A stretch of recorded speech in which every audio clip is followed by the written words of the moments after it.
many times we talk about, we talk about frameworks, and those are great, right? Because it teaches you how to think through a model. It gives you a model to kind of relate things to help you hopefully make decisions better. And there are times though when you need to kind of like take a model and it's like, okay, what do I do with that? Right? So we talk about our AIM model, right? Which is, how do you leverage automation? And then how does that relate to things that require intuition or judgment? And then how does that relate to the third bucket, which is mastery? Mm-hmm. Well, that's a great framework to have in knowing where to apply, let's say, automation, right? We want to talk a lot about automation and using AI and data and things like that. How? But that question sometimes is how. Okay, cool. Now I understand the framework, but how do I now implement that? How do I take that framework and make it usable in my business so that I can take advantage of what a great framework AIM is? Shameless plug. Yeah. So today, that's what we're going to talk about is now let's take something like the AIM model and specifically automation, leveraging AI, and then how do we take it to the next step to how do we now implement that? What are the steps that we can do to implement that, and how would we work through that? Yeah. Okay. Well, with that, we're back with another episode of BizMeds. We're your hosts and neuroscience business coaches. My name is Saad. And my name is Darris, and we are here every week to give you the minimum effective dose to grow your business, right? To break through the barriers that have been holding you back, but give you actionable things to do that. And that's not from a place of, hey, we read this on the internet somewhere, or we watched a video somewhere. This is the things that we do every day. We've scaled a business $30 million under 18 months, leveraging this exact framework, although we didn't know it at the time, right? This comes from building the things and understanding, how you did it, and understanding how to get there faster now. Yeah. Right. So it's like, hey, I struggled through building this house. Oh, now I have a better process and system for building house. Yeah. Oh, now I know what the building code is. Okay, cool. Exactly. So that's what this is all about. So this is not about two guys who don't know your ass from their elbows talking about stuff that they've never experienced, which I think there's so many of those things out there on the internet, which is why we just continue to focus on providing valuable content. We don't care. Like, we're not here for the views. We're not here. It's like, we know someday this is going to help someone. This is probably, we know it helps people from the work that we do day to day. Yeah. We don't get paid to do this. Yeah, exactly. We're here because we know that this content needs to be out there. Yeah. Yeah. I was just going to emphasize that again, is that this is not where we make our money. No. This is free knowledge that you could yourself Google if you really had the time to, or talk to AI or Claude about. Would just take you a lot longer. We do this day in, day out, every single day with clients, real experience, real success stories. Yeah. And I hope you guys see that when we're talking about them. So let's take this idea of automation specifically, because we're on a theme now of continually, BizMeds has always been out about flow state, reducing cognitive load, like how do we do that, but also scaling your business. So how do we continually bring all of those things together? Yeah. So we had an episode where we talked about, reducing cognitive load through automation or operational drag. Yeah. So let's continue that discussion a little bit further and say, okay, well, we're now in the world of automation and AI. We don't believe that you should just be like throwing AI at every problem. Exactly. Right. Which is why we developed the AIM framework. Yeah. But now that we're solely in an area where we say, you know what, there's repetitive tasks. There's some really key data we need in this. Like, what's the frame? What are the steps that we would now look at? Like, what's the 4-part step wise framework that we would use to now implement that? And what specifically in those are things that I can do as a business owner to do that? Yeah. And the reason why I think we came up with the idea of the 4 steps was there's a little bit of a thought to that too, is because each aspect focuses on a different portion of why you're doing what you're doing. Yeah. So do you want to just hop into like the 4 steps and start with one? Or yeah, I think the foundation, before we do that, like the foundation is always, we come back to the framework of solve the right problem the right way. Absolutely. So just because you can automate it, first and foremost, should you automate it? Yeah. right? Exactly. And this, by going through this process, you'll have a really good idea of whether or not you should automate it. Exactly. Right. Exactly. And yes, like point. these are things that you need to think about when you're approaching this, and not just try to automate everything. Oh, it's repetitive, I'm going to automate it. I'm like, well, first principles is, should this even exist? Exactly. Right. Yeah. So yeah, we can jump into those, and we'll talk about specifically what you want to do at each of those stages. Okay. Do you want to kick off number 1? I mean, it's really around, okay, what are the steps? Right. Right. So when I'm looking at, hey, I want to automate this thing. Well, the first thing you need to do is map out the steps. And I know that sounds really basic, but from whenever you do any type of Lean Six Sigma training or go through any of that process, the first thing they do is kind of this idea of like, what's the current state? What's your process mapping? And if you've never done that before, like that can feel a bit daunting, because you're like, well, how do I do that? Like, what's a great way to capture that? And the real, to show you how to do that, the reason we do that is you just want to understand kind of like, what are the actions, like what are the inputs to this thing? Like what is really happening from like beginning to end, and like how many people are involved? How many times does this thing actually get handed off? Like what are the dependencies? Like you want to spend time understanding what each step is, because that gives you a much better appreciation for the scope of the actual problem, right, that you're actually looking at. And hopefully it'll help you understand the things that you didn't really understand about that process. When you thought it was maybe a little more straightforward, it's maybe not as straightforward as you thought it was. Yeah. And how many business owners can say that they know steps for each parts of their business? I've not met one. Yeah. And it's not a slight at anybody. It's just that there's so many different things going on. And as an owner, like, do you technically need to know about every single aspect? No. But is there documentation, or do you have a process understanding of every aspect? Yeah. Answer a lot of times is no. Yeah. So that's kind of what that helps with. Yeah. But when you do step 1, leads you into step 2, which is understanding. Do we want to show them how to do step 1 first? Okay, I thought you wrapped that up. I thought you wrapped that up. So that was kind of like this, the overview of step 1 of why the steps, mapping out the steps are important. How you map out the steps are a very simple way to do that. And I learned this when I worked with Blair Singer. He called it PERT, which is can't remember the acronym, but it's basically a similar thing that they use to put someone on the moon, right? You start with the end in mind, right? Yeah. So you'd say, oh, well, hey, we want to go to the moon. What's the last step? And most people are like, oh, you land on the moon. Well, actually, you have a capsule landing in the ocean, and you're getting it out. You're getting the people out of the capsule, right? Like that's your actual end state. And then before that happened is you left the moon, and before that you landed on the moon, and it's basically a reverse engineer of the process. So you start at the very end, and you work your way back. Yeah. And what you do is you have little just sticky notes, and you're like, okay, what is the end result? How long did that take? And then, okay, that you start that just a sticky note on a wall, right at the end. And you say, okay, well, what happened immediately before that? Okay.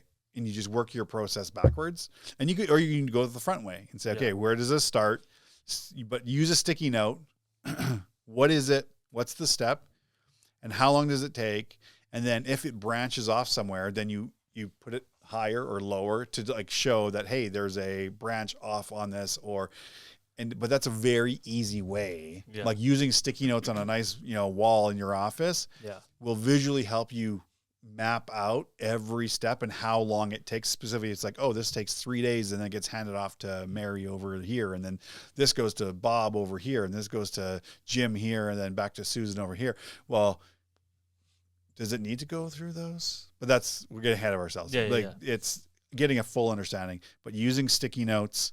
Yeah. And then what happens is, oh, that's not actually, you can just pull the sticky note off the wall, put a new one up, or move it around. Yeah. Which I think follows very nicely for the next step. Yeah, which is the process. And so the reason why process is number 2, because a lot of times you as a business owner might hear a story, and like this goes back to our algorithm conversation where if you are being fed that these are the things you need to do at your business to be successful. So let's use a CRM as an example. Currently, you're doing it in Google Sheets, and from a $100 billion company, you hear like, you need to have Salesforce. You need to have the best CRM implemented, while your company has 10 clients and like one salesperson, and you go ahead and buy this like Ferrari of a machine, when technically you don't really need a Ferrari because you're not going to ever take it to a track. You're just commuting it back and forth from the grocery store to your house. You need a Vespa. You need something that is efficient enough to meet your needs, and you don't overspend. Yeah. So the purpose of the process is identifying which application is applicable to your business. Right. Like what do you currently have? What do you currently have, and how do you like leverage that to do more with it instead of like, for example, the example you shared in the last episode of your client that didn't really buy anything new, just implemented different aspects of what they already had and optimized it. Yeah. And we had another client that was like, oh, hey, I'm paying for this 2 other pieces of software, but I have this Microsoft subscription. Can that do this? And we're like, absolutely it can. Yeah. Let's show you how. So it's like, what are the tools or technology or things that I actually already have available to me, but maybe I'm not maximizing the utilization of those, right? So maybe I don't understand how I could use them better or is there some other solution, whether it's technology, whether it's, whatever it is, to improve that. Yeah. You're kind of like, okay, what's the environment that I have and tools that I have to work with, exactly, right? To support this process. Yeah. Yeah. And it also goes hand in hand with that just assessment of like, how do you just do more with less? Yeah. Yeah. So and then I think that's like the perfect way to describe what the process step is, which is number 2. Right. And then for number 3? You want me to just go into number 3? Yeah, go ahead. You give it. So number 3 is like just the change that by doing this, what does that entire new process look like now? Right. If it previously was 10 steps, by doing that change, what are the steps it's going to take now? Right. Where can you put Joe or Carla or whoever now, and what areas can you have them own instead of like they play baton pass the entire time? Right. So you remove the constraints of, well, Carla can't do anything until Joe does what he needs to do. How do you, with this change, what is that impacting? Right. How is the flow of your business changing? And how do you now replicate that in other areas? Right. So you can almost like, what I see is when you do this, you have your initial kind of, you map out your steps, and then you kind of like, you're evaluating all of your current environment and what you have available to you, what your problem solutionings are, right? And then you kind of go to that next, which is like, hey, what's the impact? It's like, well, guess what? You can take now your sticky notes, make some new ones, say, oh, here's the new thing. Yeah. Here's how it flows now.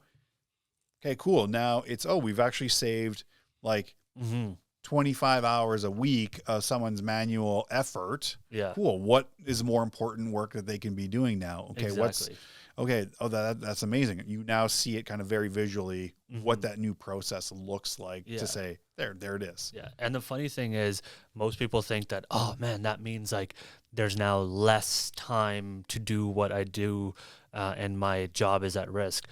Actually, what happens is now because you can iterate faster, I might get, John to come in and help out because it's just happening 10 times faster. Right. We need more people focusing on this because this is churning out so much more. Yeah. And goes back hand to hand with like the supply and demand problem. Like if you have the demand and you just can't keep up with supply because Carla and Joe are slowing up the process. Well, without even knowing, right? Without even realizing, Yeah. You throw in John and now you're just doing everything is automated. Now they can service, each person can do 10 clients each.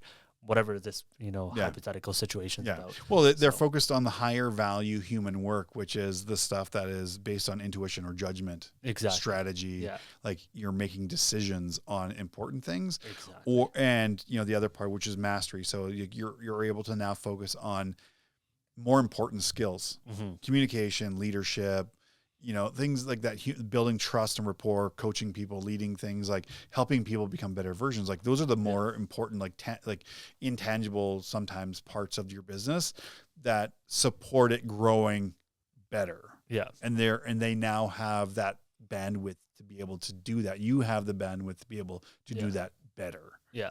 Right. Yeah. And to quickly kind of wrap up just on number 3, because sometimes what happens is in step 2, whatever you chose, you believe step 3 is going to be remapped to a better solution. There's times when the choice in step 2 actually complicated step 3. Yeah. And that's when you're like, holy shit, hold on, let's go back to step 2, come up with a different one. Yeah. So this is why the change aspect is super important. Right. Before it leads us to step 4. Yeah. I will say with change, I mean, there's a whole,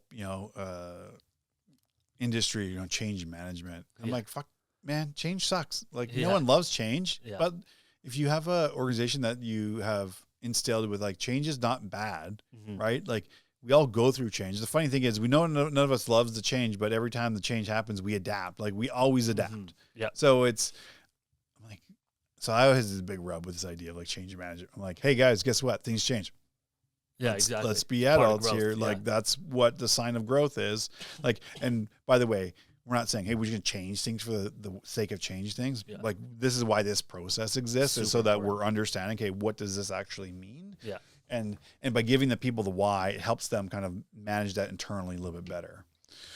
So step number 4 is kind of like the big kind of finale of, okay, what's the return on investment here? What everyone cares about. What I really care about is, okay, is this worth making this change? So this is where you should have a really good example of, or really good understanding of, okay, I'm going to do this thing. What's it saving me? Like how much time, energy, money, operational drag, like all those things, like what's happening at the end of that. So if you're going to spend the time to, work on the constraint of this, I'm going to invest $15,000 into this software program and do this customizing for this. What's the output of that? Oh, well, guess what? Now I'm no longer demand constrained or supply constrained. Yeah. I can now triple the amount of inputs into this process. Yeah. And what used to like crater us as a team, now we just like churn through that like butter. It's like, oh no big deal. Yeah. Right. So like that in and of itself. And so you're unconstraining your delivery. So, and it's like, okay, cool. Like I invested 15 grand, but the outside of that is we now know we don't have burnout. We're actually way more efficient. We have way more time to deal with it. People aren't quitting. Like there's all these things that can go into this calculation of what's my return on that. Yeah. Right. Yeah. Any other? Well, it goes from like the shotgun spread to, let's just throw a bunch of shit on the wall, whichever one sticks, let's try that one, to a more calibrated, like you're going straight with purpose, with identification. Almost like you're aiming at something. It sounds like there's a framework. That's what I was building towards. that says you should aim at something. Yeah, exactly. It keeps you honest to it. And then again, at the same time, there are times when you miss your aim. However, this is designed to recalibrate and focus your aim in the right areas. Yes. So the more time you spend on those four steps, your aim is just going to get better. Yes. It's just going to be a lot more calibrated. It's going to be more curated to what you're after. Yeah. Instead of just taking it, all right. Well, you get better at understanding what the constraint really is and how to solve that constraint. So it's like, and there's different tools. Obviously, we're boiling this down like pretty like high level still, but like we're still giving you the step-by-step approach to say, okay, well, how do you take the aim framework? Okay, we know we need to automate. Cool. How do I now evaluate that to give me, what are the the proper way to do that, and what are the specific steps inside that to do this, so I can, when I at the end of it, be like, this is worthwhile to us. Yeah. We need to do this because this, now we know we're going to do this exercise. It's going to take us this amount, but at the end of it, we get this out of it. Yeah. Right. We have a very clear win scenario out of this. Yeah. Right. We know we're going to save, 50 hours of just man hours every week of just wasted effort. And now we can reallocate that to much more important work, right? Whether it's building more trust and loyalty with our clients, whether it's, building better coaching within our organization, or, reducing the burnout of our people. Yeah. And now they're even more happy to come to work and be like, oh my God, like there's so much more I can do here. Yeah, absolutely. Like it just becomes this flywheel of momentum as you start to get better and better at these things. Yeah. Anything else you want to?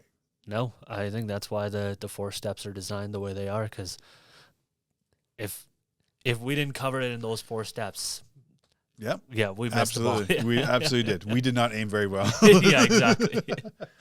All right. On that, we want to thank everyone for joining us in this episode of BizMeds. We are your neuroscience business coaches. My name is Darris. And I'm Saad.